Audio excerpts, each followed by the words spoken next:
नमस्कार किसान भाइयों। हाल ही में किसान सम्मान निधि की 23वीं किस्त जारी हुई है। इनमें से बहुत सारे किसानों को इस योजना का लाभ मिला होगा और उनमें से बहुत सारे किसान ऐसे भी होंगे जो इस योजना का लाभ लेने से वंचित रह गए। कई कारण हो सकते हैं जिनकी किसान सम्मान निधि नहीं आई है। उनमें से बहुत सारे कारण हैं जो मैंने एक एक करके नोट किए हैं कि कितने कारण हो सकते हैं जिनकी वजह से किसान सम्मान निधि जो है नहीं आई है। कुछ किसान ऐसे भी हैं जिनकी कुछ किसान सम्मान निधि की किस्तें आई हैं और कुछ रुकी हुई हैं, या कुछ किसान ऐसे भी हो सकते हैं जिन्होंने फॉर्म तो भरवाया लेकिन अभी तक कोई भी किस्त उनको नहीं मिली। बहुत सारे कारण हो सकते हैं जिनकी वजह से आपकी किसान सम्मान निधि आती हुई रुकी है या आई ही नहीं। नमस्कार, मेरा नाम विपिन कुमार राठौर है और मैं पिछले 5 सालों से जन सेवा केंद्र से संबंधित कामों से जुड़ा हुआ हूँ। मैंने अपने कारणभव के अनुसार कुछ पॉइंट नोट किए हैं जिनसे आपको ये पता चलेगा कि आपकी किसान सम्मान निधि ना आने के कारण क्या क्या हो सकते हैं और आप उन कारणों को समाधान जो है कैसे कर पाएंगे।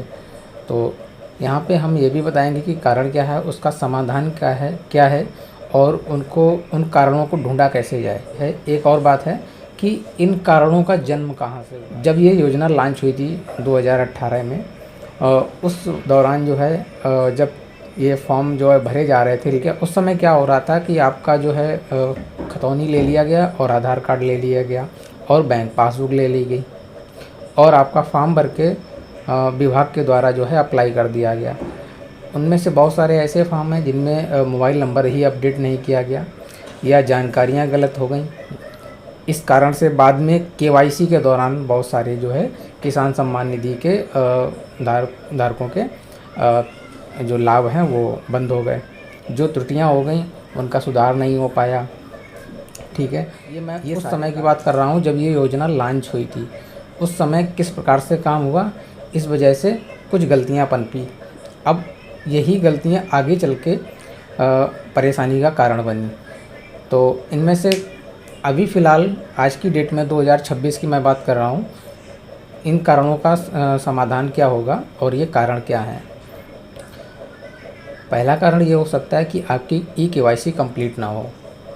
अब आप कहेंगे कि हमने कई बार फॉर्म भरवाया है, ई-केवाईसी कंप्लीट हुई है, फिर भी आप एक बार देख लें कि आपकी ई-केवाईसी कंप्लीट है कि नहीं है। अब आप इसे चेक कैसे करेंगे कि आपकी ई-केवाईसी कंप्लीट है या नहीं है। इसे चेक करने के लिए आप जो है किसी भी नज़दीकी जनसेवा केंद्र में जा सकते हैं, वहाँ से अपना ई-केवाईसी चेक करवा सकते हैं, या चाहें तो आप किसान सम्मान निधि की वेबसाइट पे जाके स्वयं ही अपना आधार नंबर डाल करके आप अपनी ई-केवाईसी चेक कर सकते हैं। अब दूसरा कारण क्या हो सकता है? दूसरा कारण ये हो सकता है कि आपकी जो किसान सम्मान निधि का फॉर्म है उसमें जो लैंड रिकॉर्ड होता है, यानी कि ज़मीन का जो विवरण होता है, वह ठीक से दर्ज ना हुआ हो या गलत हुआ हो दर्ज, या वो विवरण हट गया हो। इस कारण से भी आपकी किसान सम्मान निधि रुक सकती है। इसका समाधान ये है कि अगर ये कारण आपका है, सबसे पहले इस कारण को ढूंढेंगे कैसे। तो इसके लिए आपको फिर से केवाईसी स्टेटस चेक करना पड़ेगा। वहाँ पे आपको लैंड रिकॉर्ड सीडिंग या सीडिंग की समस्या जो है अगर होगी तो दिख जाएगी, अगर नहीं होगी तो वहाँ पे ग्रीन टिक लगा होगा और यस लिखा होगा। अगर होगी आपकी ये समस्या तो वहाँ पे रेड टिक लगा होगा और वहाँ पे अपडेट करने के लिए आपको बोला जाएगा। तो आप इस तरीके से चेक कर सकते हैं।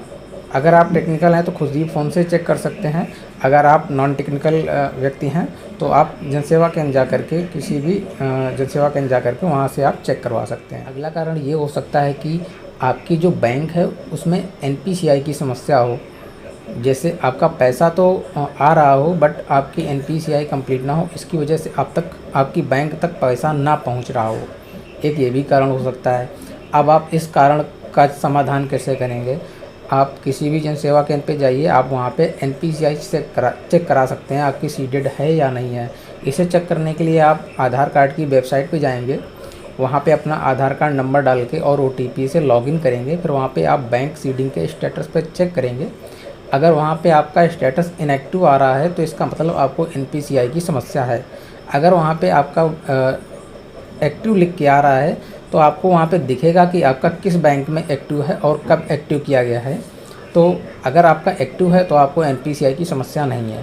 अगर आपका वहाँ पे इनएक्टिव दिखा रहा है तो आपको बैंक जा कर के अपने जो है केवाईसी एनपीसीआई जो है एक्टिवेट करानी पड़ेगी। अगर आपने फार्मर रजिस्ट्री अभी तक नहीं कराई है, 2026 हो रहा है और आपने फार्मर रजिस्ट्री नहीं कराई है, तो इसकी वजह से भी आपके जो है पैसे आने बंद हो सकते हैं। तो आप जो है अपनी फार्मर रजिस्ट्री चेक कराएं कि आपने कराई है या नहीं कराई है। इसके लिए आपको क्या करना है, अगर आप ये हाल फिलहाल का मामला है तो आपको याद ही होगा कि आपने फार्मर रजिस्ट्री करवाई है या नहीं करवाई है।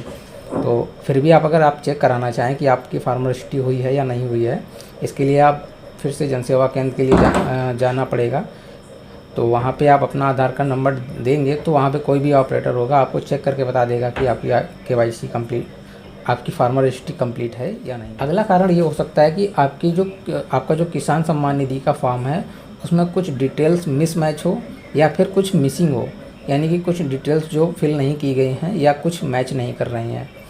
अब ये कारण हो सकता है। अब आप कहेंगे कि डिटेल मैच की समस्या कैसे हो सकती है? हो सकता है आप किसी कारणवश अपने आधार में कोई संशोधन करवाएं जिसकी वजह से आप अपने किसान सम्मान निधि के फॉर्म में वो डिटेल अपडेट ना करवाएं, इसकी वजह से वो मिसमैचिंग भी आ सकती है। और दूसरा मिसिंग हो सकता है फॉर्म भरते समय, जैसे कि राशन कार्ड नंबर या कुछ अन्य जानकारियाँ जो छूट गई हैं वो मिसिंग है। इसकी वजह से भी आपका जो किसान सम्मान निधि है वो रुक सकता है। अब इस समस्या का समाधान क्या है?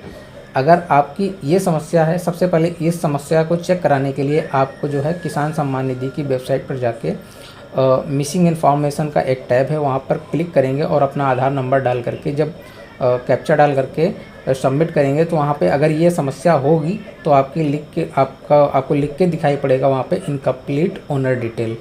तो आप ये समझ सकते हैं कि आपको वहाँ पे फॉर्म जो है अपडेट कराना पड़ेगा। अब इस फॉर्म को अपडेट कराने के लिए 2026 की मैं बात कर रहा हूँ, इस फॉर्म को अपडेट कराने के लिए आपको क्या क्या डॉक्यूमेंट चाहिए अगर ये समस्या आपको है, जैसे कि आपके फॉर्म में डिटेल मिसमैच या मिसिंग है, तो आपको इस समस्या का समाधान कैसे करना पड़ेगा। इस समस्या का समाधान करने के लिए आपको जो ओनर है, यानी कि इस वक्त जिसके नाम ज़मीन है, उससे पहले वो ज़मीन उसके पिताजी के नाम पर रही होगी, तो उसके पिताजी का आधार कार्ड और उसके पिताजी का मृत्यु प्रमाण पत्र और आवेदक का आधार कार्ड, आवेदक की पत्नी का आधार कार्ड, आवेदक का राशन कार्ड खतौनी और आवेदक का जो आधार से लिंक मोबाइल नंबर है, इतने डॉक्यूमेंट्स लगेंगे इस फार्म को अपडेट कराने के लिए। फार्म अपडेट होने के बाद आपको जो है बायोमेट्रिक ऑथेंटिकेशन भी करवाना पड़ेगा। उसके लिए क्या होता है कि जब हम अपने केस में बताएं, जब हम किसी का भी फॉर्म अपडेट करते हैं तो अपडेट करने के बाद सारी जानकारी और विवरण और डॉक्यूमेंट अपलोड करने के बाद लास्ट में जो थंब लगा करके या फेस ऑथेंटिकेशन होता है, मोस्टली फेस ऑथेंटिकेशन फेल हो जाता है, तो आप मेरी रिकमेंडेशन यही रहेगी कि आप जो है थंब लगा करके यानी कि अंगूठा लगा करके बायोमेट्रिक ऑथेंटिकेशन करें, ये ज़्यादा सक्सेस रहता है मेरे अपने अनुभव के अनुसार। और एक ये कारण हो सकता है कि आपका जो है डिटेल मिसमैच हो। अगला कारण ये हो सकता है कि आपने ज़मीन खरीदी हुई हो और आपने जब ये योजना लॉन्च हुई थी उस वक्त आपने तो फॉर्म भरवा दिया, क्योंकि उस वक्त इतनी जांचें और सत्यापन वगैरह नहीं हो रहे थे, चुनाव का माहौल था और फटाफट जो है किसान सम्मान निधि आनी शुरू हो गई। समस्या ये पैदा हुई कि ज़मीन कब खरीदी गई है और इस चीज़ का सत्यापन नहीं हो पाया और आपकी किसान सम्मान निधि आने लग गई। लेकिन नियम के अनुसार अगर आपने 1 फरवरी 2019 से पहले ज़मीन खरीदी हुई है, उसकी रजिस्ट्री वगैरह 1 फरवरी 2019 से पहले करवा ली है, तो आप इस योजना के पात्र होंगे। अगर आपने 1 फरवरी 2019 के बाद ज़मीन खरीदी है तो आप खरीदी हुई ज़मीन पर इस योजना का लाभ ले ही नहीं पाएंगे, क्योंकि जब हम फॉर्म अपडेट करते हैं तो उसमें ये भी पूछा जाता है कि आपने ये ज़मीन 1 फरवरी 2019 से पहले खरीदी थी या उसके बाद आपके नाम आई है। अगर आप 1 फरवरी 2019 के बाद ज़मीन आपके नाम पे आई है तो सिर्फ एक ही कंडीशन में आपको इस योजना का लाभ मिल सकता है, अगर वो ज़मीन आपके पिताजी के नाम रही हो और वो गुजर गए हों, उसके बाद कभी भी आपके नाम जो है ज़मीन आती है तो आप इस योजना का लाभ ले सकते हैं। यहाँ पर ध्यान देने वाली बात एक और ये भी है कि अगर कोई भी व्यक्ति जिसकी उम्र 18 साल से कम है और उसके नाम ज़मीन आ चुकी है वरासत के माध्यम से, तो वह इस योजना का लाभ नहीं ले पाएगा, क्योंकि 18 साल से कम उम्र के व्यक्ति को, बच्चे को, उसे जो है एक फैमिली के रूप में ही माना जाता। फैमिली में जो हेड होता है वो रहा नहीं, उसकी पत्नी को जो है मिल सकता है, बट 18 साल से कम उम्र के बच्चे को इसका लाभ जो है नहीं मिल पाएगा। यदि 18 साल से उम्र ज़्यादा है और फार्मर रजिस्ट्री भी कंप्लीट हो चुकी है और ज़मीन भी उसके नाम है, तो इस योजना का लाभ जो है मिल पाएगा। अगला पॉइंट ये है कि अगर पति और पत्नी दोनों को इस योजना का लाभ मिल रहा है तो अब आगे से इस योजना का लाभ उनको जो है नहीं मिलेगा।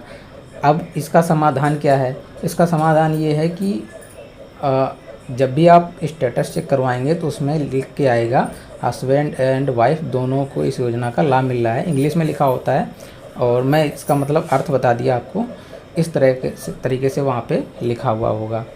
अब आपको क्या करना है, तो आप इस केस में पति को जो है अपना फॉर्म अपडेट दोबारा से कराना पड़ेगा और संभवतः उसकी जो अगली किस्त है आ सकती है।